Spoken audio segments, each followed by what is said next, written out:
একটুখানি আমি বুঝতে পেরেছি আপনার বাঁকছে, আপনার বুঝতে পেরেছেন বাঁকছে। আপনার নামটা বলুন। গোপাল দা। আপনার এগুলো লিখবে, ঠিক আছে? কোন পজিটিভ কি আছে নেবে। কতটা নেবো ব্লাড? না ব্লাড নিয়ে দিয়ে দিতে পারবো না। কতটা ব্লাড নেবো? এক মিনিট আপনার নাম উঠে গেছে। আপনার নাম উঠে গেছে। কতটা নেবো? একটুখানি দাঁড়ান না, আমার কথা শুনুন। আপনি তো আমি নাম এন্ট্রি করেছেন, আপনি নাম এন্ট্রি করেছেন। এক মিনিট, আপনি নাম এন্ট্রি করেছেন। এক মিনিট, নাম তো এন্ট্রি করেছেন, তাহলে নামটা এন্ট্রি আপনি তো এন্ট্রি তাহলে করলেন কেন? এন্ট্রি কেন করলেন? আপনি একটুখানি ব্লাড নেবো, কিচ্ছু হবে না। আমি ব্লাড দেবো না। একটুখানি, কিচ্ছু হবে না। একটুখানি ব্লাড দিন, একটুখানি একটুখানি নেবো, এইটুখানি। আরে হালকা কামড়াবে, পিঁপড়ের মতো কামড়াবে।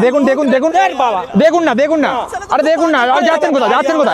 আরে যাচ্ছেন কোথায়? আরে একটুখানি ব্লাড নেন। দেখুন আরে দেখুন না, আরে কি করছে? একটু ব্লাড নেবো। আরে ব্লাডই নেবো। আরে আপনার ম্যালেরিয়া আছে, মনে হয় ডেঙ্গু আছে। একটু ব্লাড নেবো,